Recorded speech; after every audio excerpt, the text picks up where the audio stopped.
વડોદરા એટલે ઉત્સવ નગરી અને આ ઉત્સવ નગરીમાં ગણેશ ઉત્સવની તૈયારીઓ ધામધૂમથી ચાલી રહી છે અને આ દરમિયાન એક માહિતી સામે આવી છે કે આ વર્ષે 94% પરિવાર પર્યાવરણ મિત્ર રીતે એટલે કે ઇકો ફ્રેન્ડલી ગણેશજીની સ્થાપના કરીને ગણેશ ઉત્સવ ધામધૂમથી ઉજવશે। ત્યારે આ પરિવર્તન કે જેને મહત્વપૂર્ણ માનવામાં આવી રહ્યું છે અને જે નિમિત્તે છાત્ર સંસદ, રસ્કિન બોન્ડ સ્કૂલ અને વડોદરા પોલીસ દ્વારા સંયુક્ત ઉપક્રમે આ પરિવર્તનને પ્રોત્સાહન આપવામાં આવી રહ્યું છે અને જે દરમિયાન બચ્ચે બોલે મોરિયા કાર્યક્રમનું આયોજન કરવામાં આવ્યું હતું ને જેમાં મોટી સંખ્યામાં અલગ અલગ સ્કૂલના હજારો વિદ્યાર્થીઓ જોડાયા હતા। આ અભિયાનને વધુ મજબૂત બનાવવા માટે પંડિત દીનદયાળ ઉપાધ્યાય ઓડિટોરિયમ ખાતે બચ્ચે બોલે મોરિયા કાર્યક્રમનું આયોજન કરવામાં આવ્યું હતું।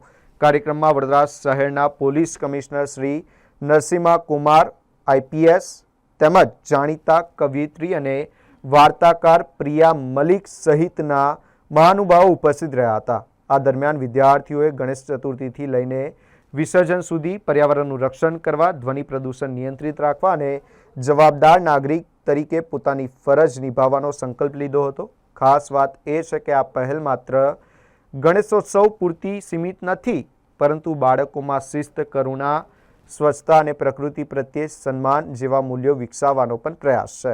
વડોદરા પોલીસ કમિશનરે પણ વિદ્યાર્થીઓને સંબોધતા જણાવ્યું કે જવાબદારીપૂર્વક તહેવાર ઉજવતા અને પર્યાવરણ પ્રત્યે જાગૃત રહેતા યુવાનો વહીવટીતંત્ર અને રાષ્ટ્ર માટે સૌથી મજબૂત સહયોગી બની શકે છે। તો બીજી તરફ જાણીતી કવિયત્રી પ્રિયા મલિકે પણ કહ્યું કે જ્યારે પરંપરાને નવી પેઢી અર્થ આપે છે ત્યારે પરંપરા સાચા અર્થમાં જીવંત બને છે। 94% પરિવારો ઇકો ફ્રેન્ડલી ગણેશ ઉત્સવ તરફ આગળ વધે છે ત્યારે આ વાત વડોદરા માટે ચોક્કસપણે ગૌરવની બાબત છે। હવે ગણેશ ઉત્સવમાં ભક્તિ સાથે પર્યાવરણની જવાબદારીનો સંદેશ પણ ગુંજશે।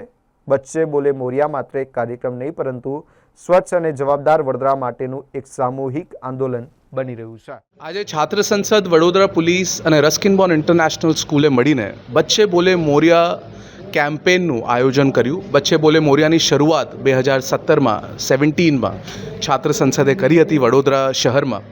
આપણે જોઈએ કે આપણે ગણેશ ચતુર્થી, વડોદરા એક એવી જગ્યા છે જ્યાં ગણેશ ચતુર્થી બહુ જ ગ્રાન્ડ વેમાં સેલિબ્રેટ થઈ રહી છે અને અમને લાગ્યું કે આપણે આ ગ્રાન્ડ તરીકે સેલિબ્રેટ તો કરીએ છીએ, પણ કેવી રીતે અમે રિસ્પોન્સિબલી કરી શકીએ, કેમ કે આપણા બધા માટે સુરસાગર ખાલી એક લોકેશન નથી, એ આપણા વડોદરાની આઈડેન્ટિટી છે। તો તમે ઇમેજિન કરો, જ્યારે ગણેશ વિસર્જન થતું હતું ત્યારે બધા ગણેશ પાંડાલો વિસર્જન સુરસાગરમાં કરતા હતા અને પ્લાસ્ટર ઓફ પેરિસ, તમે 2 દિવસ પછી વિસર્જનના જાઓ તો તમે ત્યાં ઊભા નહીં રહી શકો, એવી હાલત, એવી પરિસ્થિતિ થઈ ગઈ હતી આપણી સુરસાગર લેકની। ત્યારે બચ્ચે બોલે મોરિયાની શરૂઆત થઈ હતી અને I feel so proud and honoured કે જે કેમ્પેન વડોદરાથી શરૂ થયું। અમને મુંબઈ બોલાયા ગયા કે મુંબઈના ગણેશ પાંડલ સાથે પણ અમને એવું કરવું છે। સલમાન ખાન, સોનાલી બેન્દ્રે, સોનુ નિગમ, કૈલાશ ખેર બધા સાથે મળીને બચ્ચે બોલે મોરિયા કર્યું અને આઈ એમ સો હેપી ટુ શેર કે વડોદરા અને મુંબઈ અને સુરતમાં રેગ્યુલર બેસિસ એવરી યર બચ્ચે બોલે મોરિયા ત્યાં થઈ રહ્યા છે અને અમારું એક જ વિઝન છે કે અમે હજી ગ્રાન્ડ તરીકેથી આપણે ગણપતિ સેલિબ્રેશન્સ કરીએ પણ રિસ્પોન્સિબિલિટી સાથે કરીએ। તો આજે અમારા વચ્ચે honourable police commissioner Priya Malik અને બધા યંગ 1000 જેનઝી સ્ટુડન્ટ્સ બધા એક સાથે આવ્યા અને બધાએ પ્લેજ લીધું કે અમે ગણેશ ચતુર્થી રિસ્પોન્સિબિલિટી સાથે નિભાવીશું। બચ્ચે બોલે મોરિયા એક છાત્ર સંસદનું ઇનિશિયેટિવ છે જેમાં ઇકો ફ્રેન્ડલી ગણેશજીની મૂર્તિ સ્થાપના કરવા માટેનો એક પ્રયાસ થઈ રહ્યો છે। આપ જાણતા હશો કે વડોદરા એ આખા હિન્દુસ્તાનનું ત્રીજું એવું શહેર છે જ્યાં સૌથી વધારે મંડલ્સ બનાવવામાં આવી રહ્યા છે અને વડોદરા છાત્ર સંસદ, વડોદરા પોલીસ અને આ વર્ષે રસ્કિન બોન્ડ ઇન્ટરનેશનલ સ્કૂલ જે ન્યૂ ઇનિશિયેટિવ છે વડોદરામાં એક સ્કૂલનું, અમે 3 જણા ભેગા થઈને આ ઇનિશિયેટિવ્સને આ એક નવો વળાંક આપી રહ્યા છીએ।